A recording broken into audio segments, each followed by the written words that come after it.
Buenas noches, queridos amigos, y bienvenidos a un nuevo programa de Historia e Historias aquí en Popular Televisión.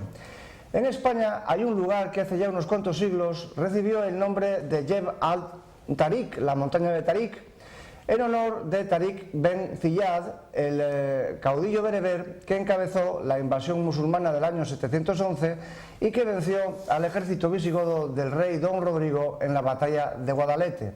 Dicha Jebel al-Tariq hoy la conocemos con el nombre en la lengua de Cervantes de Gibraltar, y sobre Gibraltar vamos a hablar en el programa de hoy, pero no sobre el Gibraltar islámico del siglo VIII, sino sobre el Gibraltar británico desde el siglo XVIII, en concreto desde el año 1704.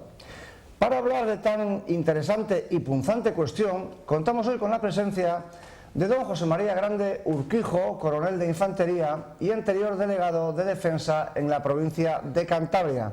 De su larga experiencia cabría destacarse el hecho de que fue el jefe de inteligencia de la división multinacional en Bosnia-Herzegovina en el año 1996, así como el jefe del contingente español también en Bosnia-Herzegovina desde el año 2004 a el 2005. Ha impartido numerosos cursos, ha escrito numerosos artículos y ha pronunciado numerosas conferencias sobre temas como el Islam y otras cuestiones de importancia geopolítica y geoestratégica. Buenas noches, don José María, y bienvenido a Popular Televisión. Buenas noches, Jesús. Muchas gracias por su amable presentación. La verdad es que el tema que nos ocupa es verdaderamente interesante porque, como pocos de los que hemos tratado aquí, une la cuestión histórica con la cuestión actual, ¿verdad? Así es, exactamente, así es. Gran Bretaña estaba en sus inicios de la formación de su imperio. Entonces necesitaba conquistar una serie de posiciones que permitiesen y que protegiesen pues, el traslado de los barcos a través del Mediterráneo, por el canal de Suez, hasta las posesiones suyas inglesas. Y ahí entra la toma de Menorca. Claro, ellos tenían claro que tenían que ir estableciendo una serie de bases por todo el mundo, ¿verdad? Claro, la verdad es que fue admirable la previsión de los ingleses ya desde el siglo XVII, ¿no? Cuando veían que se tenían que convertir en los dueños del mar porque el interés británico por Gibraltar no es en el momento del ataque. 50 años antes de ser atacado Gibraltar, ya Cromwell, entonces ministro, Lord Protector, que le llamaban. Lord Protector, que le llamaban, efectivamente, pues escribió una carta al almirante Montague, que era el almirante que mandaba la flota inglesa en aquellos entonces, y en esa carta, permítanme que la lea, decía: ¿acaso sea posible atacar y rendir la plaza y castillo de Gibraltar, los cuales en nuestro poder y bien defendidos serían a un tiempo una ventaja para nuestro comercio y una molestia para España? Haciendo posible además, con solo 6 fragatas ligeras establecidas allí, hacer más daño a los españoles que con toda una gran flota enviada desde aquí. Es decir, ya se está viendo aquí un interés por Gibraltar y por fastidiar en lo posible, y permítaseme la expresión, claro, el imperio español. Claro, claro. Y esta carta recibió respuesta del almirante Montague inglés, que le decía: percibo gran deseo de que se tome Gibraltar. En mi opinión, la forma más sencilla de ocuparlo es desembarcar en las arenas del istmo, cortando toda comunicación con tierra. Que las fragatas fonden en las cercanías para proteger el desembarco y ataque. La operación requiere unos 4 o 5 mil hombres bien adiestrados y con buenos mandos. Y esto pasó 60 años antes del... Esto pasó 60 años antes del ataque a Gibraltar, efectivamente. O sea, que está claro que los ingleses aprovecharon la coyuntura de la guerra de sucesión para decir, bueno, esta es la nuestra, y aprovechamos que tenemos aquí a la flota luchando por el archiduque y nos quedamos con Gibraltar, ¿no? Exactamente, esto hay que enmarcarlo dentro de lo que se dio en llamar la guerra de sucesión. Carlos II muere sin hijos y en su último testamento, fechado el 3 de noviembre de 1703, nombra como heredero a Felipe de Anjou, nieto del rey francés entonces, Luis XIV. Bien, pero le nombra bajo una doble condición: que no se reúnan nunca las coronas de España y de Francia en una sola persona, y que no se enajene parte de territorio español, parte alguna de territorio español. Todas las potencias europeas admiten a Felipe de Anjou como Felipe V de España, y dan su parabién. Pero ¿qué ocurrió? Que Luis XIV, su abuelo, rey de Francia, se apoderó de unas posesiones nuestras en Flandes y entonces temieron los europeos de que se fuese a formar ahí un entente entre Francia y España potentísimo que, claro, bueno, pues que acabase con el equilibrio europeo. Entonces, Inglaterra y Holanda se aliaron entre sí del lado del otro aspirante, que era Carlos, archiduque de Austria, el cual aducía como razones para optar a la corona de España el que su abuela paterna era hija de Felipe III. Felipe III. Felipe IV. Felipe III. Ah, tercero. Felipe III, sí. Sí, sí. Y entonces, total, que estalló la guerra civil europea, digamos, ¿no? Con los ingleses y los holandeses del lado del archiduque Carlos y los franceses, fundamentalmente, del lado de Felipe de Anjou. Y en ese contexto hubo varias batallas navales, por ejemplo, en Barcelona, hubo varios sitios por mar, en los cuales participaron, por ejemplo, el insigne Blas de Lezo, que perdió una pierna, si no recuerdo mal, en el sitio de Barcelona, y también Bruno Mauricio de Zavala, el insigne vizcaíno que fundó posteriormente la ciudad de Montevideo. Y entonces, en una de estas escaramuzas, digamos, navales, los ingleses aprovecharon para tomar Gibraltar. Cuéntanoslo. Claro. Ellos atacaron Barcelona, no consiguieron nada. Atacaron Cádiz, no consiguieron nada. Entonces, para el orgullo británico, el irse de vacío, pues no, en fin, no estaba bien visto, ¿no? Entonces decidieron atacar Gibraltar. Y efectivamente, el 17 de julio de 1704, a bordo del buque insignia, pues decidieron atacar Gibraltar. ¿Por quién estaban compuestas las fuerzas? Pues los ingleses y holandeses eran 10.000 soldados de infantería embarcados, al mando del príncipe de Hesse, amigo personal y representante de Carlos, el archiduque de Austria, y 45 barcos ingleses y 10 holandeses, al mando del almirante inglés Rooke. Era una flota considerable. Era una flota considerable, era muy considerable, teniendo en cuenta que las fuerzas defensoras de Gibraltar eran 80 soldados y 320 civiles que se apuntaron a la defensa, pero sin formación militar ninguna. Bueno, pues deciden el ataque, y entonces a finales de julio ya hacen su despliegue, y el 1 le mandan una misiva a Diego Salinas, gobernador de la plaza. Un momentín, vamos a ver, porque tenemos una imagen del mapa del ataque, y así podemos ir comentándolo. Efectivamente, ahí tenemos la imagen. Les explicamos rápidamente. La bahía que ven es la bahía de Algeciras, que es la localidad que estaría a la izquierda, y a la derecha vemos el Peñón con el istmo en un color más suave, y la población de Gibraltar, que son esos puntos negros que ustedes ven ahí a la izquierda del Peñón, de la península final, ¿no? Cuéntenos cómo fue la batalla. Bien, pues se produce un desembarco de unos 2.000 soldados holandeses, al mando, ya digo, del príncipe de Hesse, que desembocan en Punta Mala y van avanzando hasta que llegan al istmo. Y la flota que se posiciona en la parte de occidente, en la bahía de Algeciras.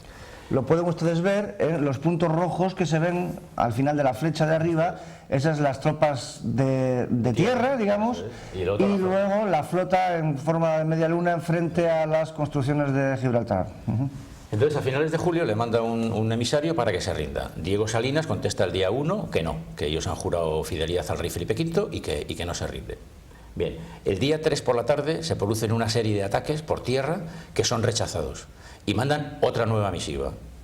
Vuelve a decir que no se rinde. Y entonces, en esa noche, la flota, durante 5 horas, 1.500 cañones, dispararon 30.000 proyectiles. Claro, el efecto fue devastador, y a Salinas no le quedó más remedio que rendir la plaza, pero rindió la plaza con ciertas condiciones que permítanme que la lea. Sí.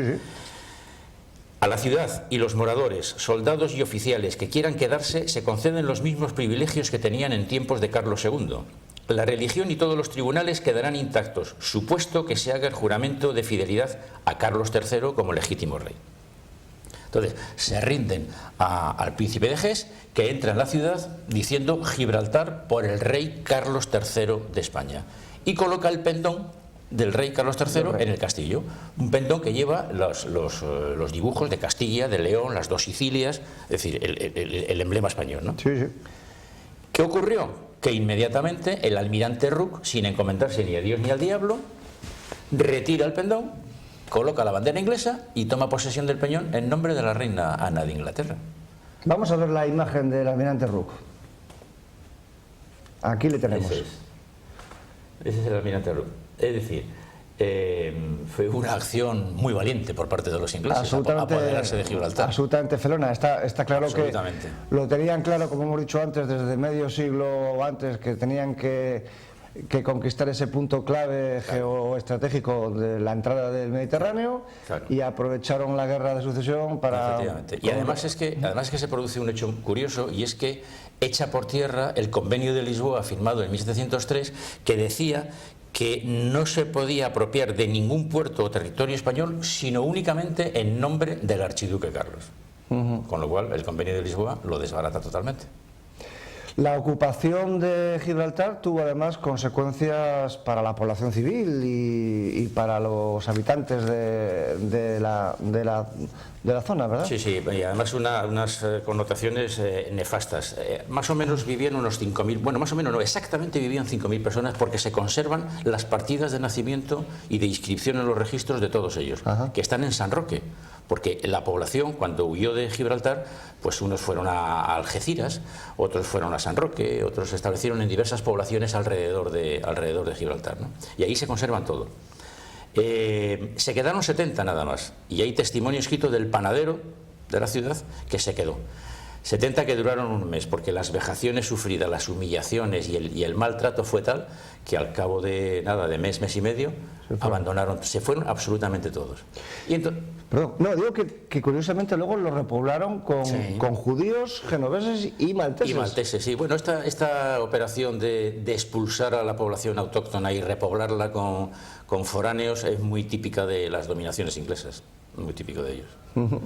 Y bueno, la prueba está en que hoy en día los apellidos de los gibraltareños demuestran esa procedencia extrahispánica. Extrahispánica, efectivamente, así es.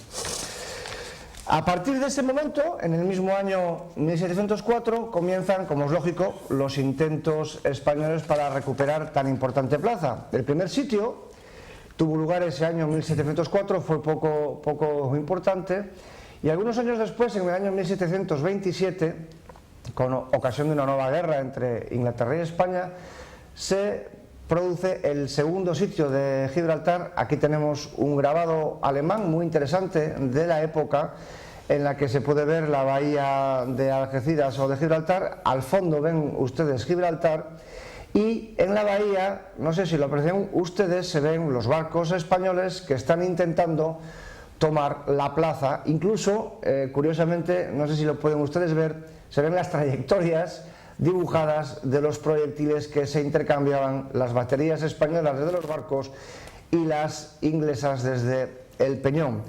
Pero el sitio más importante no fue este, sino el tercero, que duró 4 años, desde 1779 hasta 1783, sitio en el cual participaron numerosos marinos españoles, muchos de ellos de los más famosos, de los más ilustres de la época, como por ejemplo Churruca, que después moriría en la batalla de Trafalgar, y sobre todo el almirante Antonio Barceló, mallorquín, que se distinguió en las décadas anteriores por la labor que hizo de limpieza de los piratas berberiscos en el Mediterráneo. Llegó por méritos de guerra, porque no era militar de profesión, digamos, llegó al grado de almirante, y tuvo importancia en el tercer sitio de Gibraltar, porque fue el inventor de lo que se consideró que podría haber sido la llave para la conquista de Gibraltar, que fueron las lanchas cañoneras, ¿verdad? Así es, él fue el inventor de las cañoneras, y la verdad es que la cosa pintaba bien y era buena, ¿no?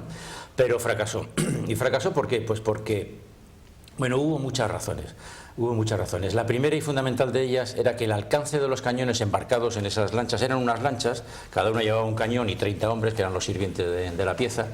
Pues el alcance de esos cañones era menor que el de las baterías inglesas, con lo cual, claro, la idea era acercar esas cañoneras hasta la costa, desde allí bombardear las posiciones inglesas, pero no se pudo llevar a cabo porque fueron destruidas antes de que llegasen a puerto. El amigo Barceló era un hombre muy popular por su valentía, y llegó incluso a provocar la creación de coplas que le siguen recordando hoy, se siguen cantando en esa zona de España, como aquella que decía: si el rey de España tuviera 4 como Barceló, Gibraltar sería de España, que de los ingleses no. Pero el caso es que con con Barceló o sin Barceló no se pudo tomar Gibraltar. Pocos años después llegaría, por cierto, la batalla de Trafalgar, la esencial batalla de Trafalgar que tuvo lugar a poca distancia de allí.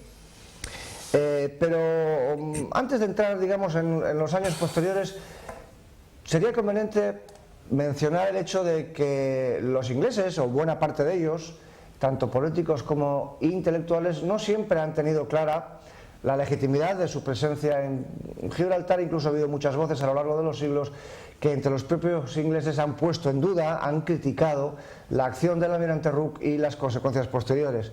Cuéntenos un poquito esta, digamos, autocrítica, quizá más habitual en tiempos pasados que en los presentes, de los ingleses sobre la toma de Gibraltar. Pues sí, es verdad, es verdad. Así vemos en la Enciclopedia Británica, la edición de 1879, se leía textualmente, y leo: Sir George Rooke, bajo su exclusiva responsabilidad, dio orden de que se izara la bandera inglesa y tomó posesión en nombre de la reina Ana. Y fíjese lo que dice el texto. Dice poco en honor de Inglaterra tanto el hecho de que con menosprecio de los más elementales principios sancionó y ratificó la ocupación, como el de dejar sin recompensa al general, a cuyo poco escrupuloso patriotismo se debía la adquisición. Es decir, nos está diciendo, primero, que la toma fue pues una felonía y que como consecuencia de esa felonía al almirante ni siquiera le felicitaron por esa toma. Claro, pero esto era demasiada sinceridad para los británicos, ¿no? Y entonces, en la edición de esta misma Enciclopedia Británica de 1958 se modifica el texto y dice: la conquista se hizo durante la guerra en defensa de los intereses del archiduque de Austria, pero el almirante británico, Sir George Rooke, bajo su exclusiva responsabilidad, ordenó izar la bandera inglesa y tomó posesión en nombre de la reina Ana, cuyo gobierno ratificó la ocupación.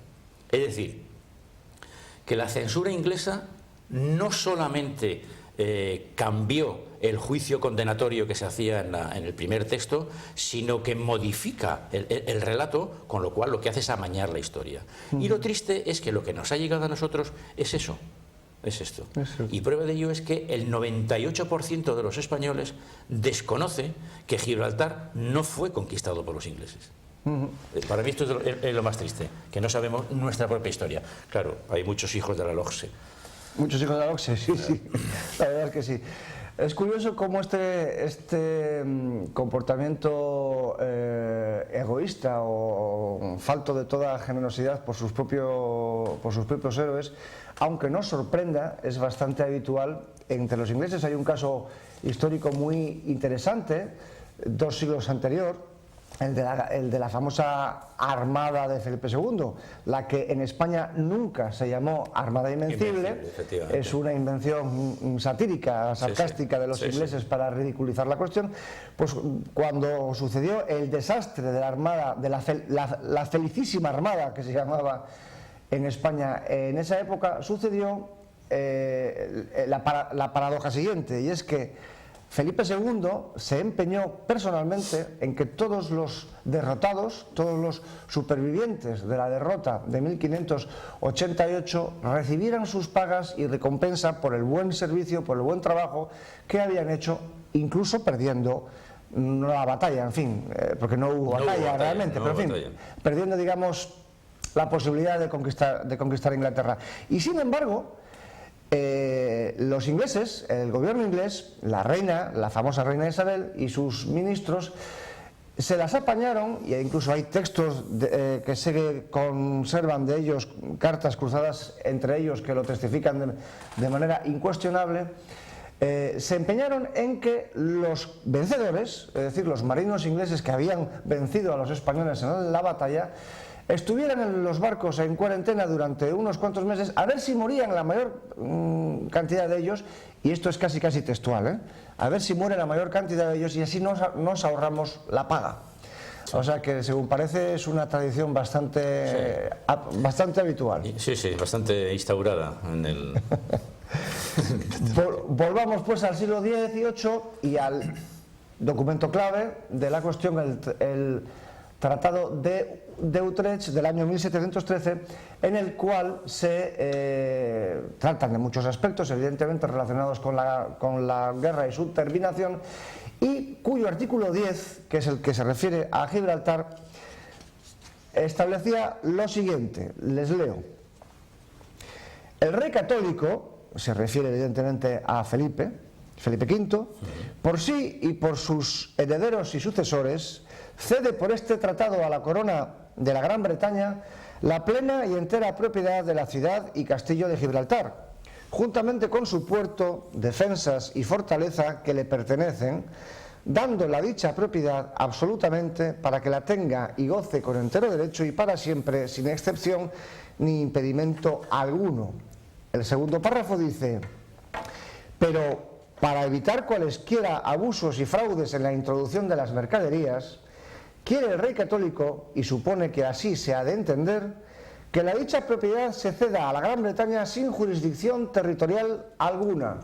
Subrayo esto porque luego vamos a tratarlo: sin jurisdicción territorial alguna y sin comunicación alguna abierta con el país circunvecino por parte de tierra. El tercer párrafo y final decía: si en algún tiempo a la corona de la Gran Bretaña le pareciere conveniente dar, vender o enajenar de cualquier modo la propiedad de la dicha ciudad de Gibraltar, se ha convenido y concordado por este tratado que se dará a la corona de España la primera acción antes que a otros para redimirla. Artículo que da mucha tela que cortar. Vamos a empezar, por lo tanto, por la cuestión esa de que se concede la propiedad de la ciudad, digamos, claro, sin jurisdicción territorial alguna, ni en agua ni en tierra, y sin conexión con el país circunvecino. Por parte de tierra, efectivamente. Es lo que se dice en los tres párrafos, y eso es importantísimo. Vamos a ver, se ha confundido siempre Gibraltar con Peñón de Gibraltar. No tiene nada que ver. Lo que se cedió fue el castillo, la ciudad, el puerto y las murallas, es decir, edificaciones. No se cedió territorio alguno, no se cedió el peñón. Según dicen los jurídicos, es un derecho de uso y disfrute, pero no de soberanía territorial. Y prueba de ello, de que no es soberanía territorial, y los ingleses lo saben, es que en la última constitución de Gibraltar, fechada en 1969, ellos dicen y citan la constitución The City of Gibraltar, es decir, de la ciudad de Gibraltar. Sin embargo, nosotros, asimilamos Gibraltar a Peñón de Gibraltar, pero no tiene nada que ver. Y es muy importante el segundo párrafo porque es sin jurisdicción territorial y sin comunicación alguna por parte de tierra. Y el tercero, que es, me figuro que luego más tarde me hará usted esa pregunta, entra dentro de lo que ahora es el gran problema, que es el problema de la autodeterminación. Sí, pero vamos por orden cronológico, porque si no nos apelotonamos. Pero bueno, en cualquier caso, acaba de señalar una cuestión clave, que son las limitaciones jurídicas a la apropiación de tierra, y sin embargo, la realidad histórica nos ha demostrado que a lo largo de estos 300 años, más 309 años, ¿no? 311 años que llevamos de ocupación de Gibraltar, los ingleses han ido vulnerando paulatinamente estas normas y usurpando ilegalmente, por la fuerza evidentemente, tierra y mar. Tierra y mar, efectivamente. Es que nada más conquistar Gibraltar, al poco tiempo se apoderan de una torre de defensa que había y un molino que estaban fuera de las murallas de Gibraltar.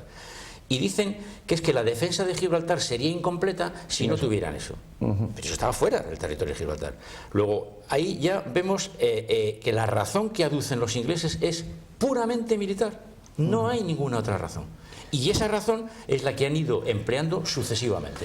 Aquí tenemos, por cierto, una bonita imagen del Peñón, en la cual, tengan en cuenta que esta imagen está orientada hacia el sur, es decir, La parte que tenemos a la derecha en primer plano es el istmo que une con el resto de la península ibérica.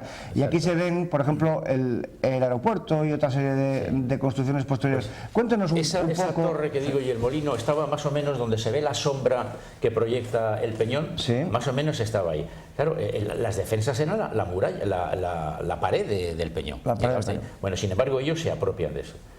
Ya digo, aduciendo una razón puramente militar. Pero es que no queda ahí la cosa, porque luego, en 1723, dicen que la defensa de un territorio no está asegurado si no se posee el terreno al alcance de sus cañones. Claro, esto es absurdo. Y menos mal que entonces no había misiles, porque si no reclaman hasta Reynosa. Claro, claro. Bueno.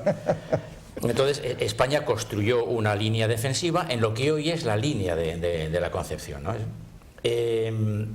España, en aras de la buena armonía, considera esos 1.450 metros que hay entre lo que es el peñón y donde estaban los soldados españoles, esos 1.450 metros, territorio español, lo considera neutral, pero español. Que es donde posteriormente se construyó el aeropuerto. Claro, Podemos claro. volver a ver la imagen y así Sí. la vemos, porque si no, no comprendemos bien. Es toda esta parte plana, ¿no? Sí, De acá. efectivamente. Es que en 1815 hay una epidemia de fiebre amarilla en el Peñón. Entonces el gobernador del Peñón solicita de las autoridades inglesas que permita construir un campamento sanitario fuera de lo que es el Peñón para tratar a los enfermos. Y España lo concede. Y establecen ahí unos barracones sanitarios. Bien. Más adelante, en 1845, también con motivo sanitario, dicen que claro, que la recogida de basuras, pues que en fin, que estaba causando enfermedades dentro, que a ver si se les permitía dejarlas fuera de su zona. Y se fueron apropiando de todo ese terreno. Ahí precisamente es donde está edificado el aeropuerto. El aeropuerto que se edificó durante la Guerra Civil Española, ¿verdad? Aeropuerto que se edificó durante la Guerra Civil Española. Aprovechando, bueno, pues el lío en el que estábamos metidos entonces. Y luego supongo que todas las construcciones de la derecha que se adentran en el mar también es territorio ganado al mar. Todo eso es territorio ganado al mar, porque los ingleses desde el primer momento hablaban de las aguas jurisdiccionales, pero ese concepto entonces no existía. Es un concepto jurídico muy posterior. Entonces no existían aguas jurisdiccionales. Pero en su afán de reclamar, reclamaban y reclaman hasta la playa de la línea de la Concepción. Ajá. Que no entra ahí entonces de la... Por cierto, ahora que hablamos de playa me he dado cuenta de que se nos ha olvidado antes comentar un detalle interesantísimo y es el Catalan Bay, ¿verdad? Aquí se ve además, ¿verdad? Sí, Catalan Bay es la playa que está a la izquierda de la imagen. Del Peñón. Justo delante del Peñón, a la izquierda. Se llama así Catalan Bay porque en esos 2.000 soldados holandeses que desembarcaron en el Istmo había un batallón de soldados catalanes, 350.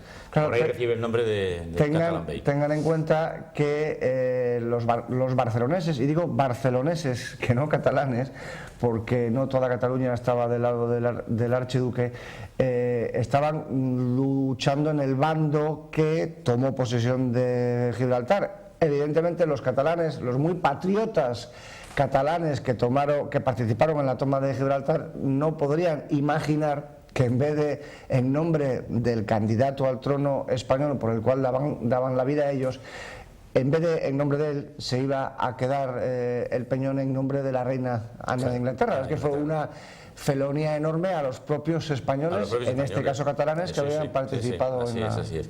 Pues fíjense han quitado la imagen ya, en el aeropuerto. Aquí tenemos la imagen de nuevo. Ese aeropuerto está construido en territorio español, invade aguas jurisdiccionales españolas, con lo cual todo avión que aterriza o despega en el aeropuerto comete dos violaciones. Porque está construido en aguas españolas y porque viola el espacio aéreo español. Y esas restricciones que existían, el señor Moratinos, pues en el año, no me acuerdo exactamente ahora qué año fue, quitó esas restricciones. Pero fíjense hasta qué punto, si entra dentro de usted entra en Google y teclea cuáles son los aeropuertos más peligrosos del mundo, figura en quinto lugar, porque la Organización de la Aviación Civil Internacional no lo reconoce como aeropuerto. O sea, la definición es aeródromo militar disponible para vuelos civiles. Ajá. No es un aeropuerto. Qué interesante. También sucedió otro de los hechos claves en esta cuestión, que fue la construcción de la verja en 1908, que es una de las cuestiones... Sí, es ¿no? que efectivamente, cuando comienza el siglo XX, los ingleses se dan por satisfechos ya con lo que tienen conquistado. De los 1.450 metros del terreno neutral han ocupado 800 y a España solamente le quedan 650. Bien, pues entonces en 1908 toman una decisión, la más importante hasta ahora, y es la de construir una verja, con lo cual vulneran completamente el Tratado de Utrecht, y aíslan Gibraltar del resto de España. Claro, ante esta situación, y además la construyen 50 metros por delante de la línea de centinelas, o sea que incluso roban otros 50 metros, con lo cual a España le quedan 600. Entonces España toma dos decisiones muy importantes, y una de ellas es que se prohíbe la venta de terrenos a extranjeros por miedo a que ocupen todo lo que es la bahía de Algeciras, que hemos visto antes en la foto, y la segunda es que estaciona un batallón de infantería en esos 600 metros, es su campo de maniobras, con lo cual evita pues en más usurpaciones de terreno. Vamos poco a poco llegando a el día de hoy y a la continua ocupación de Gibraltar por parte de los ingleses, en un momento en el que ya no tiene la importancia estratégica que tuvo durante los tres siglos anteriores, ¿no? De puerta del Mediterráneo para las flotas y para la entrada en el Mediterráneo, y sin embargo nos encontramos con que los ingleses se aferran a ello por razones estrictamente militares, evidentemente, sí, porque Gibraltar sigue siendo una pieza clave en la estrategia no solamente europea sino absolutamente mundial. Evidentemente es la puerta del Mediterráneo.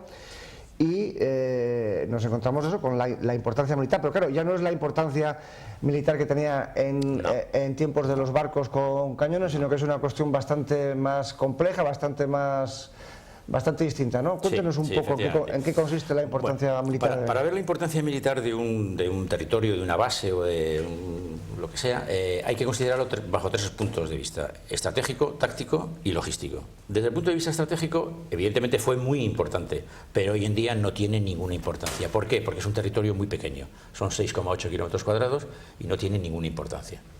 Son muchísimo más importantes, infinitamente más importantes las bases de Rota y de Morón, que están cerca de Gibraltar. Desde el punto de vista táctico, no hay armamento allí ofensivo ni defensivo que le considere o que le dé esa importancia táctica.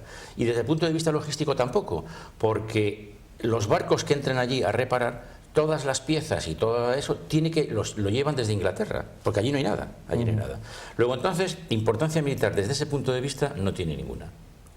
Entonces me preguntarán, bueno, entonces ¿cuál es la importancia? ¿Por qué quieren los ingleses seguir manteniéndose allí? Bueno, pues hay una cosa muy importante, y es que por el estrecho de Gibraltar pasan anualmente 150.000 barcos y submarinos. Y eso hay que tenerlo controlado, fundamentalmente los submarinos. El estrecho de Gibraltar está lleno de cables, de sensores, que en una pequeña cala que hay en Gibraltar, dentro de la bahía de Algeciras, se llama Bahía Rosa, Ross Bay, ahí es donde tienen todos los sistemas electrónicos con los que detectan el paso de submarinos.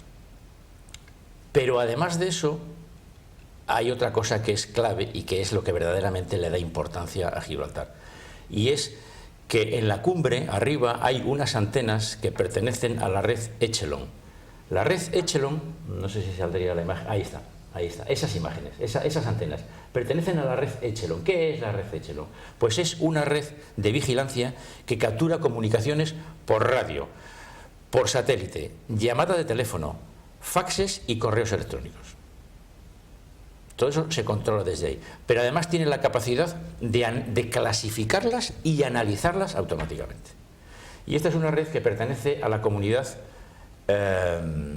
angloparlante, es decir, Estados Unidos, Reino Unido, Canadá, Australia y Nueva Zelanda. Son quienes dirigen esa red. Y esa es la verdadera importancia de Gibraltar. La única importancia de Gibraltar. Es decir, los ingleses siguen considerando a Gibraltar como una base militar. Y sin embargo, la ONU, las Naciones Unidas, llevan décadas recordando a los ingleses la ilegalidad de su presencia en Gibraltar y emitiendo resoluciones en contra de su presencia allí y, digamos, exigiendo su retirada. Las dos más importantes, se las voy a leer, son la 2353 del año 1967 y la 2429 del año 68. La primera dice que el proceso descolonizador debe formalizarse mediante conversaciones entre el Reino Unido y España para alcanzar una solución negociada teniendo en cuenta los intereses de los actuales habitantes del territorio. Y la segunda resolución dice que el problema de Gibraltar no trata de la autodeterminación de la población gibraltareña, sino de la restauración de la integridad de un territorio, el español, sobre el que se ha implantado una colonia extranjera. También mucha tela que cortar en estos dos artículos, por acá, que estamos ya no solamente hablando del tema del proceso descolonizador, sino de si la relación es bilateral o trilateral, como el incauto de Moratinos provocó hace 10 añitos, y luego también el problema de la autodeterminación, ¿no? Claro. Vamos a hablar un poquito... Sí, es que como usted muy bien ha citado, en la primera resolución se habla de las dos potencias, España y Gibraltar. Son las únicas autorizadas a hablar sobre el tema. Las únicas. No Gibraltar. Gibraltar es una colonia, porque que así lo tiene declarado ante la ONU Inglaterra. Inglaterra a Gibraltar lo tiene declarado como colonia. Ella es, y además, un territorio pendiente de descolonización. Y ella, por tanto, es la potencia administrativa. Bien.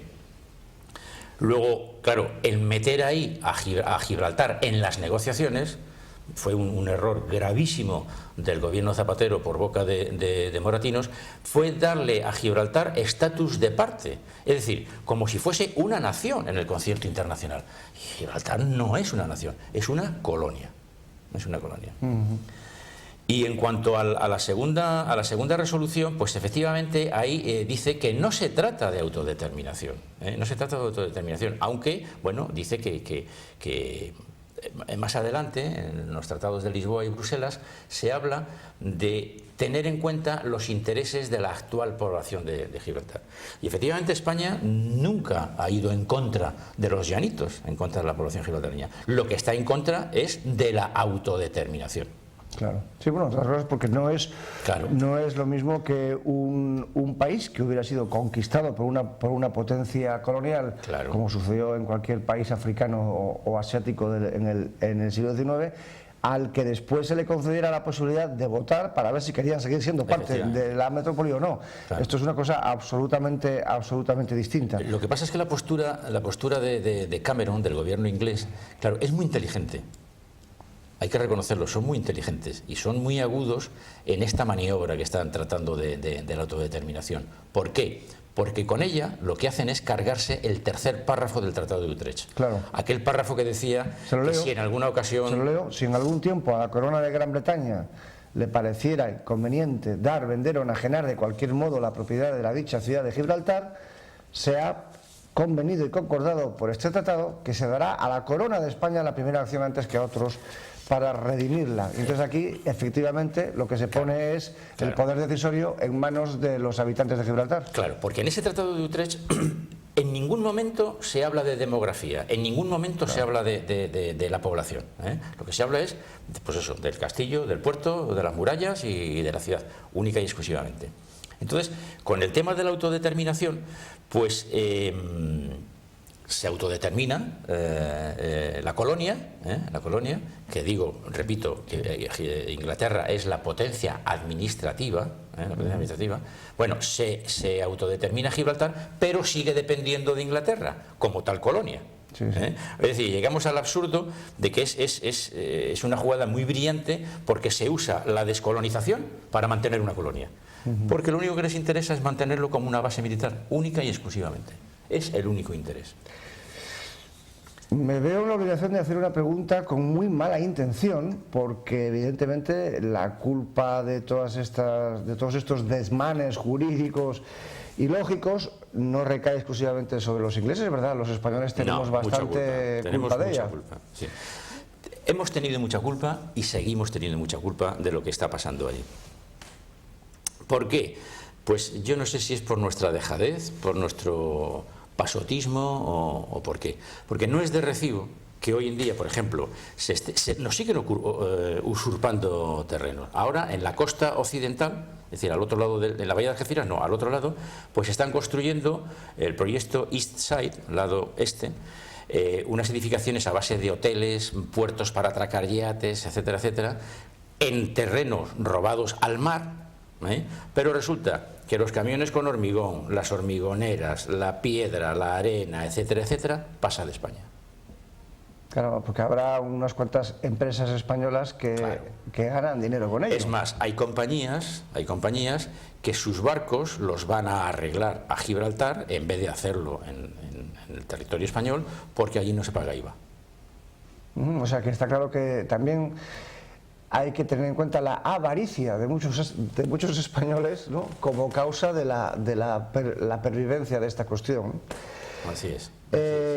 Se nos va acabando el tiempo, pero yo creo que sería conveniente hacer un poquito de política ficción, de intentar imaginar cómo hubiera sido la historia si hubiera sido distinta, porque Gibraltar estuvo en el punto de mira del ejército alemán durante la Segunda Guerra Mundial.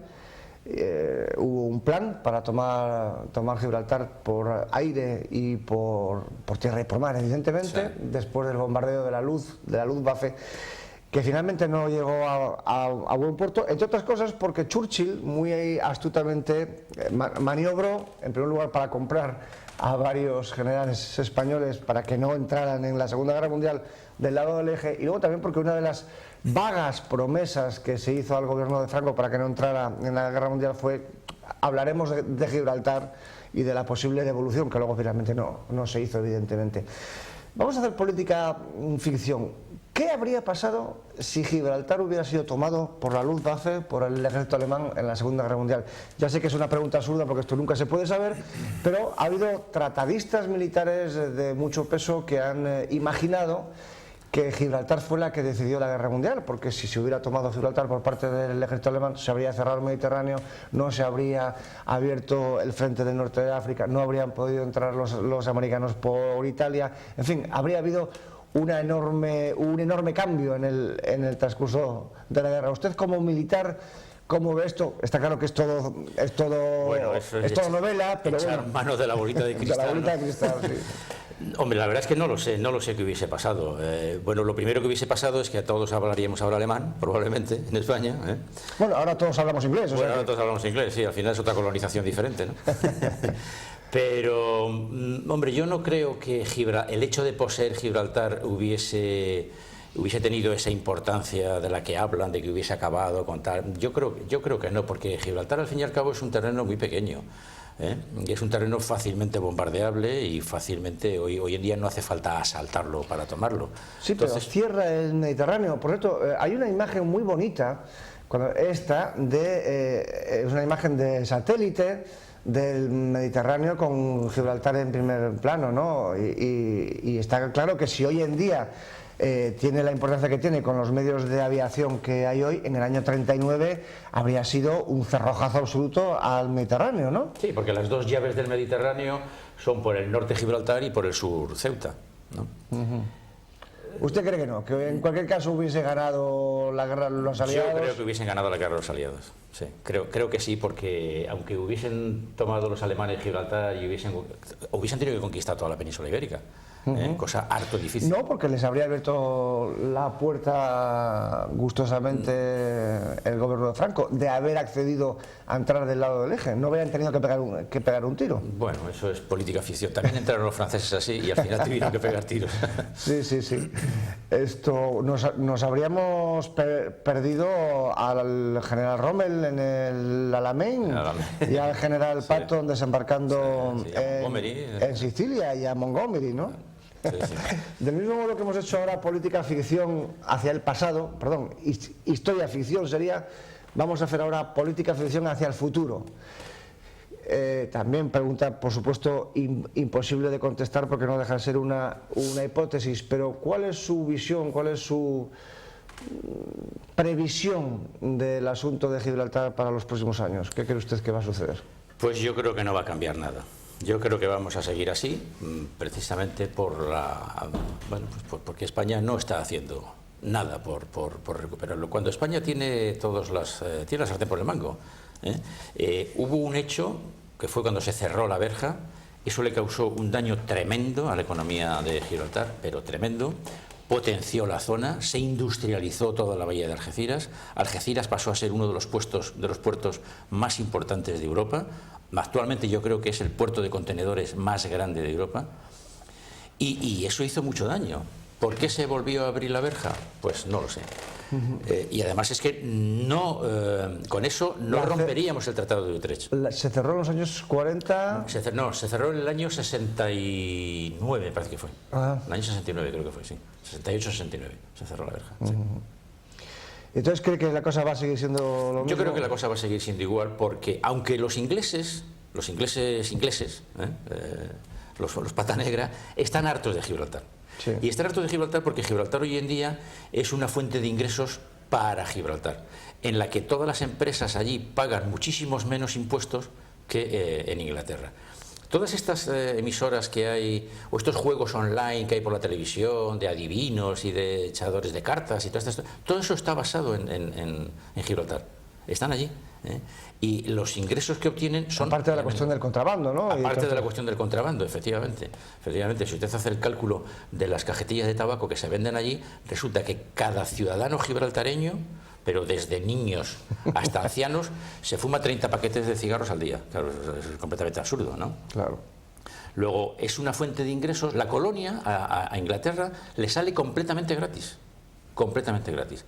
Pero claro, ¿qué ocurre? No están pagando impuestos en Inglaterra. Hay muchas empresas, muchas sociedades que se han ido a Gibraltar. Hay 30.000 sociedades censadas en Gibraltar. Pero por otro lado hay que tener en cuenta que no deja de ser un factor de orgullo patriótico, ¿no? El salir de Gibraltar no deja de ser una pérdida desde el punto de vista simbólica, por lo menos, aunque no ni militar ni económica. Ya, pero yo no veo a los gobiernos de España que aduzcan esa razón patriótica para recuperar Gibraltar. No lo veo. Yo veo que no hay interés. Se podrían hacer muchas cosas y no se están haciendo.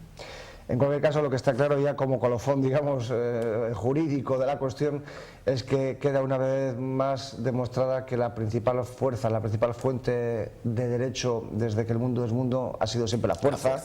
Y por lo tanto el argumento final es mientras yo esté aquí y no me quiera ir, no me voy, salvo que la contraparte sea mucho más fuerte y se pueda imponer, que no es el caso, evidentemente. Es que la razón es pura y exclusivamente militar, pero fíjese, tenga en cuenta que Gibraltar es un aliado nuestro en la OTAN, y en la Unión Europea, y sin embargo están manteniendo un territorio por la fuerza militar, nada más.